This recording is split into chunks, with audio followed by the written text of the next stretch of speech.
Запорожской сечи принимают решение вступить, вернуться в состав единого русского государства. Большое путешествие сквозь века от основания древнерусского государства до наших дней. Это первая в России полномасштабная мультимедийная выставка, посвященная истории Украины. Вхождение Малороссии в русское царство, присоединение Крыма и создание Новороссии в правлении Екатерины II, создание Украинской ССР и другие ключевые события в архивных документах, фото и видеоматериалах. Анна Ахматова, Булгаков, которые писали на русском языке, которые считали себя русскими. Известные уроженцы Украины, формировавшие русскую культуру, украинцы, вместе с русскими, вставшие на защиту Родины в Великую Отечественную войну, столетия общего исторического и духовного пространства двух стран. Очень все понравилось, интересно рассказывали, увлеклась.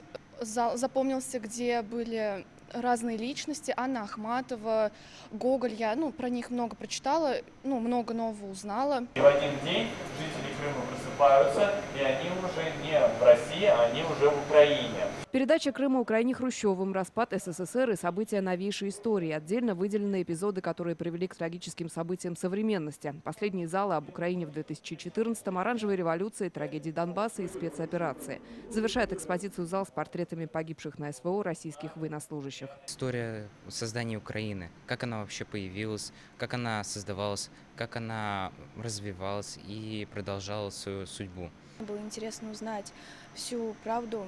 Сейчас как раз таки много подмены фактов. Задача данной выставки – это понять и рассказать людям, почему у нас происходит и специальная военная операция, почему вот на Донбассе все происходило последние 8 лет, откуда у этих событий и явлений корни. А они достаточно глубокие, и они тянутся у нас даже, можно сказать, с эпохи Ярослава Мудрого, то есть это уже 11 век. Организаторы выставки «Патриарший совет по культуре» и Минкульт страны. Впервые экспозицию представили в Москве, ее посетили 55 тысяч человек. В Казани она до 24 февраля, вход свободный.